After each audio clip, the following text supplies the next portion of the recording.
Bueno, ya hemos dejado pasar esos minutitos de cortesía, así que muy buenas tardes a todos. Vamos a dar comienzo a la clase. Para aquellos que no me conozcáis, mi nombre es Asun y hoy vamos a dar una clase muy introductoria, como hemos comentado, de la Constitución española.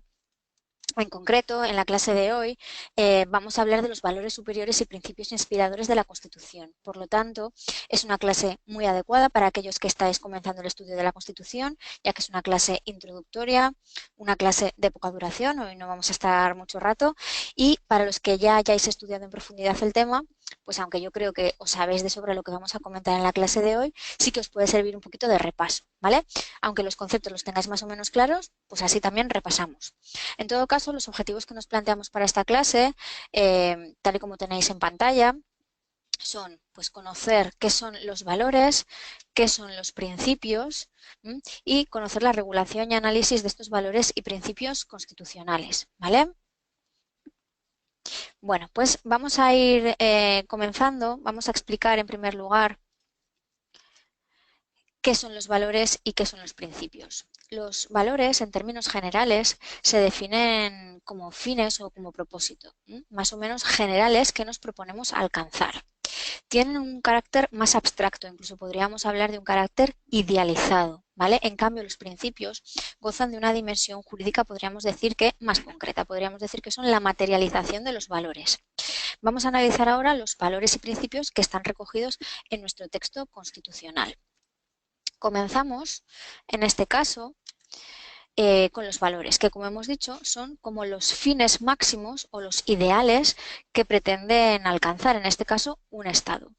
¿Dónde se recogen? Pues en nuestra Constitución los tenemos recogidos en el artículo 1, apartado primero, que nos dice que España se constituye en un Estado social y democrático de derecho que propugna como valores superiores de su ordenamiento jurídico la libertad, la justicia, la igualdad y el pluralismo político. ¿Vale? Estos valores de libertad, justicia, igualdad y pluralismo político marcan cuál era la voluntad del legislador que se pretendía alcanzar con la Constitución, ¿de acuerdo? Y si nos planteamos esto, no tenemos que perder de vista el momento histórico de la Constitución. Constitución del año 1978, sin perder de vista el régimen dictatorial previo, ¿vale? Entonces tiene sentido que una Constitución del año 78, con la etapa previa que había vivido el Estado español, quisiera propugnar como valores superiores de su ordenamiento jurídico la libertad, la justicia, la igualdad y el pluralismo político. No obstante, vamos a ir analizándolos, ¿vale?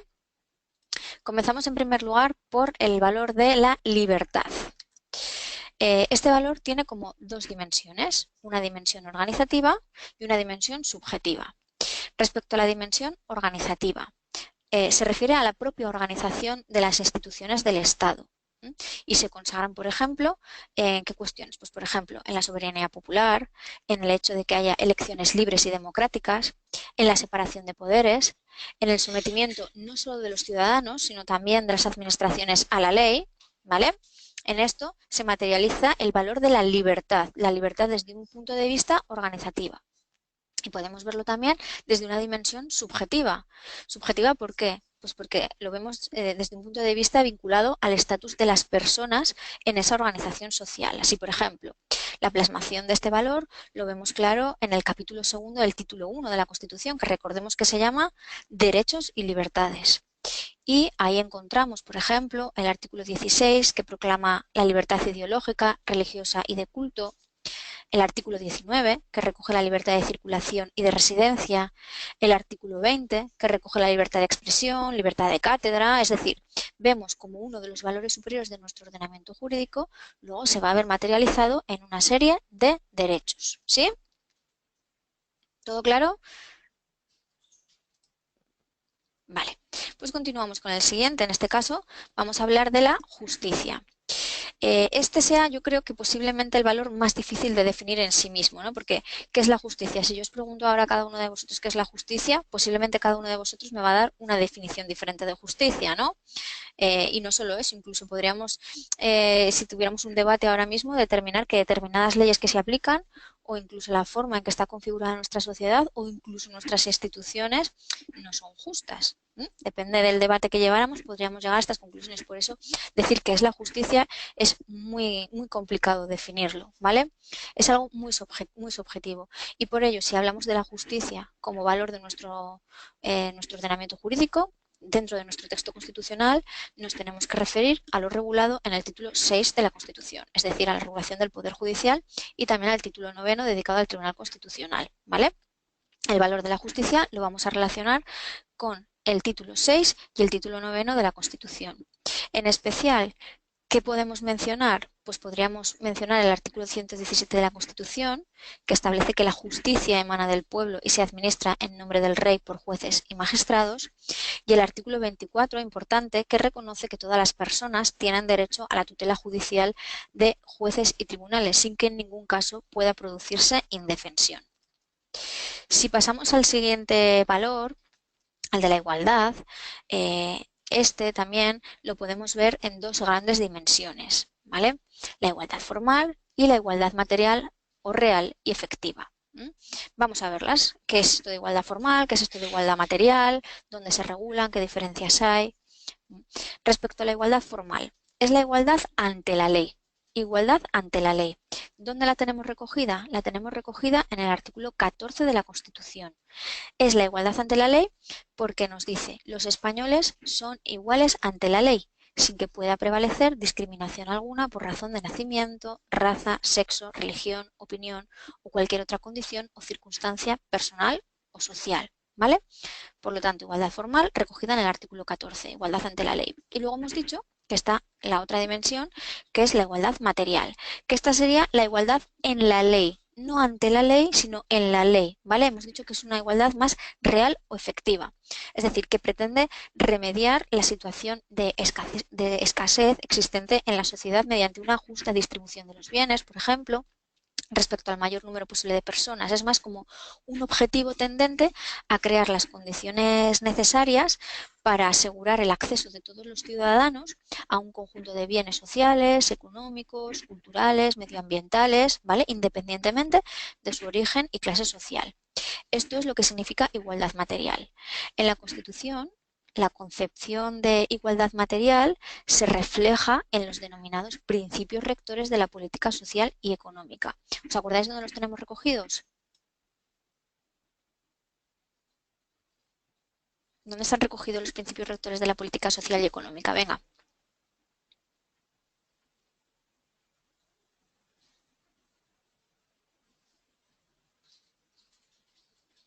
Muy bien, Laura. Vale, título 1, capítulo 3. Perfecto, que veo que estáis escribiendo todos. Eso es, ¿vale? El capítulo 3 del título 1.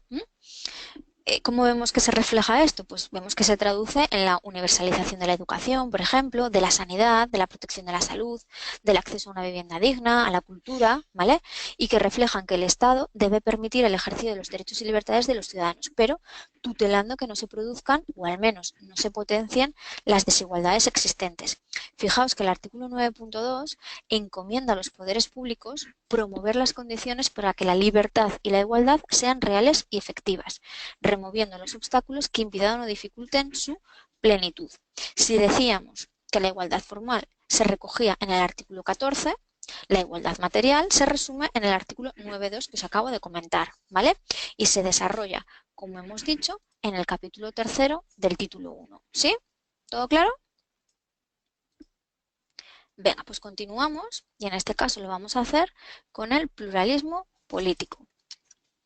Ya sabemos lo que implica, ¿no? Lo del pluralismo político, la negación de un partido único, es decir, la opción de que haya una pluralidad de partidos políticos de diferentes ideologías y no solo partidos políticos, porque cuando hablamos también de pluralismo político, si abrimos un poco la dimensión, podemos hablar que el pluralismo político implica también pues yo qué sé, posibilidad de que existan sindicatos, asociaciones empresariales, ¿vale? Colegios profesionales, incluso podríamos ir más allá y hablar de un pluralismo ideológico y religioso, como hemos comentado antes del artículo 16, o de un pluralismo lingüístico y simbólico, como recoge en el artículo 3 y 4 de la Constitución.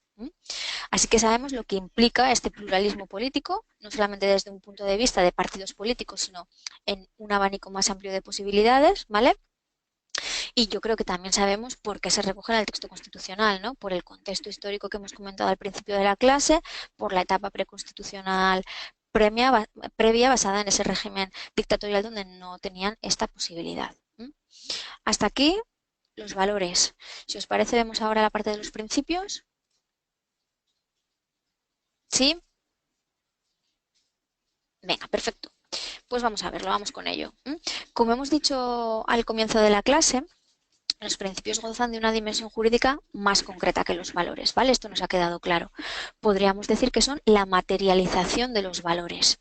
Los principios son los pilares, por eso os he puesto ahí esa imagen en la presentación, sobre los que se asienta el modelo político e ideológico de un Estado.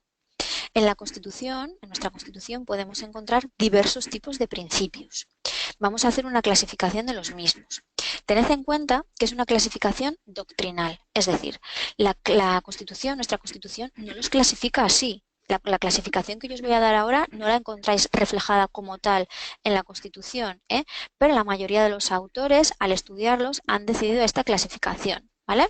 Se entiende, ¿no? Al estudiar la Constitución no os va a hablar de esta clasificación tal cual, os van a ir apareciendo los principios que vamos a ver a lo largo del articulado, pero no menciona la clasificación que vamos a ver.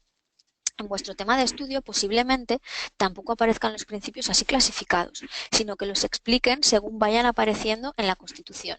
Pero sí que me parecía interesante que en la clase en directo pues pudiéramos aportar algo más de información o un punto de vista de estudio diferente del que tenéis en el tema. Es decir, lo que vamos a ver, por si tenéis dudas, lo que vamos a ver sí que está en vuestros temas de estudio, sí que se explican los principios, pero a lo mejor no siguiendo el mismo recorrido que vamos a hacer en la clase de hoy, ¿vale? ¿Se entiende? Lo digo porque a lo mejor luego vais al tema y decís, pues lo que me ha dicho en la clase no está en mi tema, ¿qué pasa? Va a estar, pero va a estar a lo mejor desarrollado de otra manera. Así tenemos el tema explicado y en la clase de hoy pues lo vemos desde otro punto de vista. ¿Sí? Venga, pues tras este paréntesis continuamos. Los principios, como os he dicho, hoy los vamos a ver clasificados de tres maneras. Principios de Estado social y democrático de derecho, como tenéis en la pantalla, principios de monarquía parlamentaria y principios de Estado autonómico, que es la clasificación que la mayoría de autores recogen. Comenzamos con los principios de Estado social y democrático de derecho, ¿vale? ¿Sabéis cuál puede ser nuestro punto de partida? Lo tenemos aquí en la presentación, ¿vale? Partimos del artículo 1.1, es decir, del inicio del texto articulado de la Constitución, ¿vale? Igual que en los valores, fijaos, este artículo, recordemos que nos dice que España se constituye en un Estado social y democrático de derecho que propugna como valores superiores de su ordenamiento jurídico la libertad, la justicia, la igualdad y el pluralismo político. Pero ahora, en lugar de con la última parte, nos quedamos con la primera parte del artículo. España se constituye en un Estado social y democrático de derecho. ¿Qué significa esto? Vamos a analizarlo. Nos dice, es un Estado social. ¿Por qué? Pues porque la Constitución garantiza al ciudadano el ejercicio de derechos sociales en cuanto a educación, vivienda, y no se trata solo de que la Constitución lo diga o lo proclame, sino que realmente es el Estado el que debe de intervenir para conseguirlo. ¿Dónde encontramos esto plasmado? Bueno, pues de nuevo en el artículo 9.2 de la Constitución, que también lo hemos visto antes, recordemos que nos dice que corresponde a los poderes públicos, fijaros, les encomienda a ellos promover las condiciones para que la libertad y la igualdad del individuo y de los grupos en que se integran sean reales y efectivas. Y le corresponde también remover los obstáculos que impidan o dificulten su plenitud y facilitar la participación de todos los ciudadanos en la vida política, económica, cultural y social. Es decir, Estado social y democrático. Se debe facilitar la participación de todos los ciudadanos en la vida política, económica, cultural y social. El punto de partida lo encontramos aquí en el artículo 1.1 y después cuando hablamos de Estado social en el apartado 9.2 de la Constitución, ¿vale? También decíamos no solo que España es un Estado social, sino que es un Estado democrático. Este principio tiene su base en el artículo 1, apartado 2 de la Constitución, al decir que la soberanía nacional reside en el pueblo español, del que emanan los poderes del Estado. Y también podemos remitirnos al artículo 23, apartado primero, ¿vale? Recordad que es el artículo que establece que los ciudadanos tienen el derecho a participar en los asuntos públicos directamente por medio de representantes libremente elegidos en elecciones periódicas y por sufragio universal. Y podemos recordar también que otra manifestación de este principio, ya lo hemos visto al hablar de los valores, ¿vale? Porque para conseguir esta democracia se requiere un pluralismo político, ¿vale? Articulado en los partidos políticos, sindicatos o asociaciones empresariales de estructuras democráticas. ¿Sí? Vale. Pues por último, vamos a recordar que España también se constituye en un Estado de Derecho. Este principio implica que tanto el Estado como los ciudadanos están sujetos por igual a la Constitución y al resto del ordenamiento jurídico. Y la base de este principio la encontramos en el artículo 9, apartado tercero de la Constitución, que establece que la Constitución garantiza el principio de legalidad, la jerarquía normativa, la publicidad de las normas, la retroactividad de las disposiciones sancionadoras no favorables o restrictivas de derechos individuales, la seguridad jurídica, la responsabilidad y la interdicción de la arbitrariedad de los poderes públicos.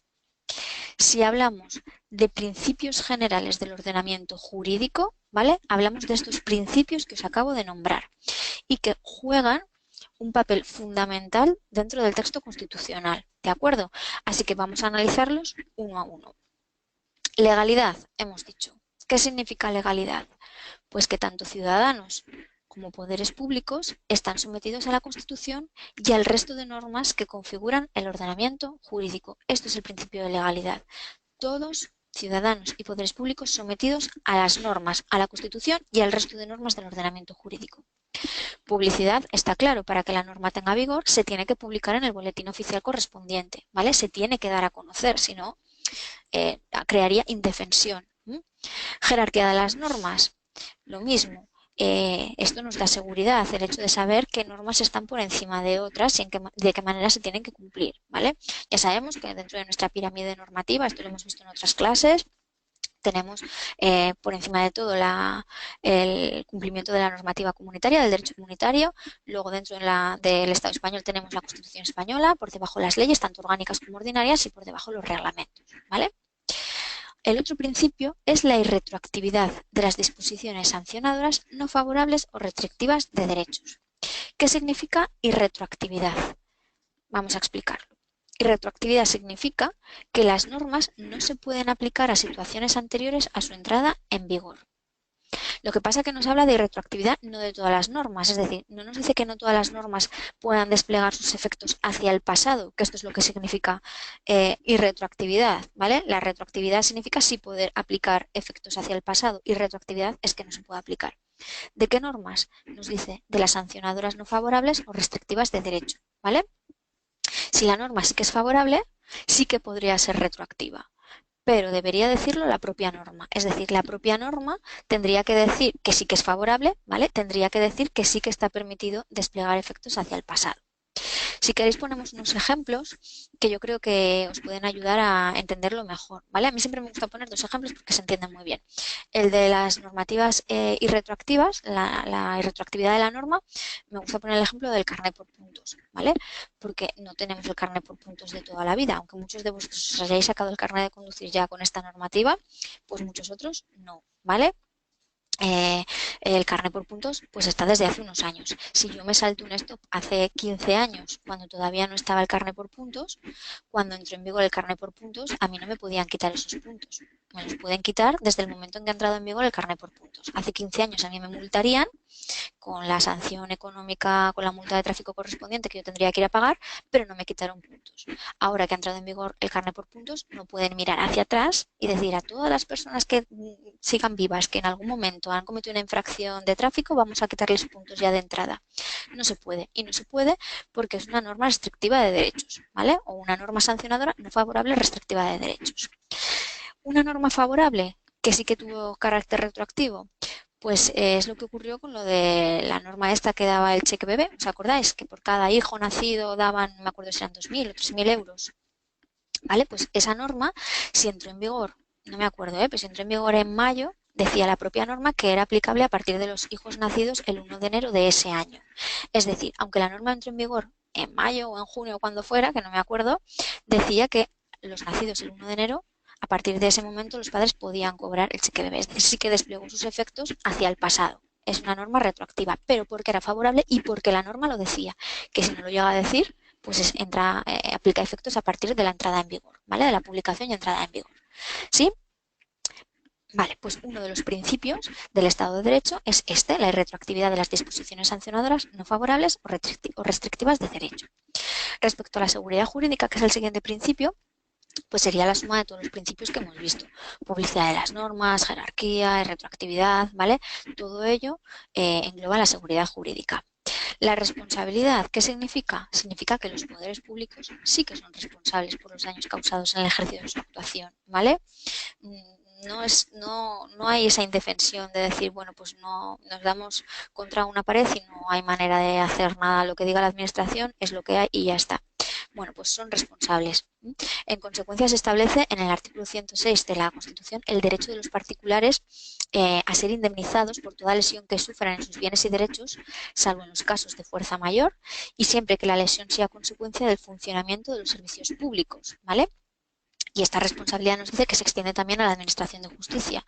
De modo que, de acuerdo con el artículo 121 de la Constitución, que nos dice que los daños causados por error judicial, así como los que sean consecuencia del funcionamiento normal de la Administración de Justicia, darán derecho a una indemnización a cargo del Estado conforme a la ley.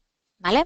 Por lo tanto, vemos como sí que existe este principio de responsabilidad. Hay una única excepción. ¿Alguien me sabe decir dónde encontramos la excepción? ¿Dónde no hay responsabilidad? Si hablamos de las instituciones del Estado, ¿qué institución creéis que carece de responsabilidad? Muy bien, Marina, el rey. Perfecto, Laura. Muy bien, David. Eso es, ¿vale? Lo tenemos recogido esto en el artículo 56, apartado 3 de la Constitución, que nos dice que la persona del rey es inviolable y no está sujeta a responsabilidad. Más claro no nos lo puede decir, ¿vale? Eso sí, eso no significa que no haya nadie que responda, ¿vale?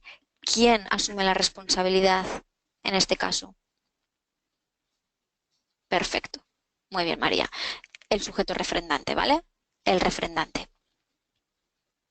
Sobre esto, no obstante, hay clases específicas en las que hablaremos en profundidad. En concreto, pues si os queréis apuntar, el miércoles de esta semana damos una clase sobre el refrendo, ¿vale? Entonces no nos vamos a adentrar más en la clase de hoy porque lo veremos. Los que no puedan asistir a la clase en directo de esta semana, pues podrán ver la clase grabada, la videoclase que hay al respecto, así que no os preocupéis que tenéis material audiovisual para poder verlo, ¿vale? Vale, y nos queda por ver un último principio, que es el de la interdicción de los poderes públicos, que esto está relacionado con el principio de legalidad. ¿Por qué? Porque significa que los poderes públicos tienen que actuar de una forma racional, acorde a las leyes, sin abusar de su autoridad ni cometer arbitrariedades. ¿Sí? Bueno, pues hasta aquí la primera clasificación de los principios, ¿vale? Que recordemos que era la de principios de Estado social y democrático de derecho. Pero cuando hemos visto la idea positiva de los pilares, ¿os acordáis? Decíamos que los clasificábamos de tres maneras. Nos quedan por ver los siguientes principios. En este caso, vamos a ver los principios de la monarquía parlamentaria, ¿vale?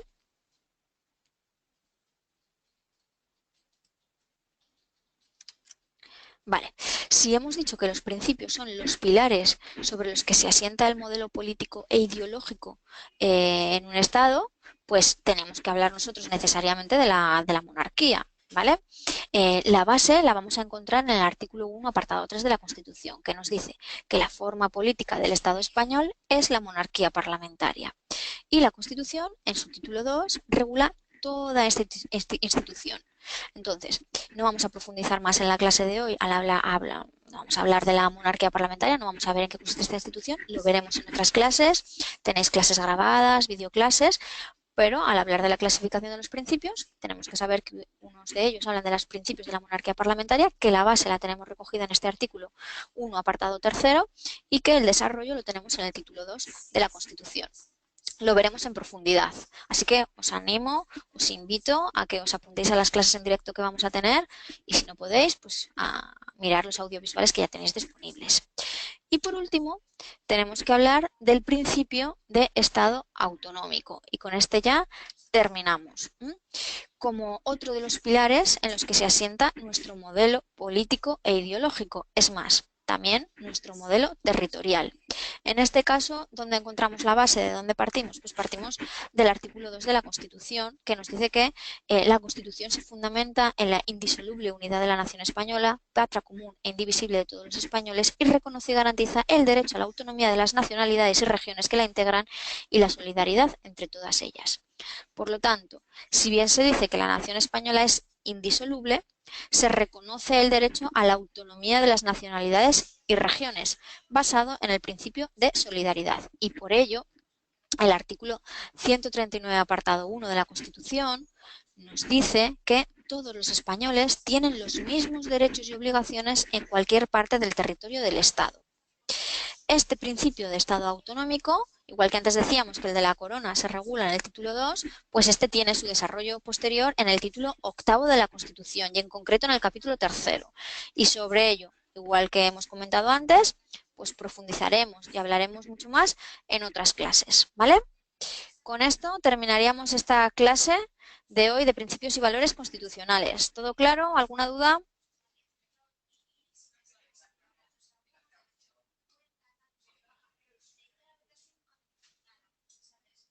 Muchas gracias.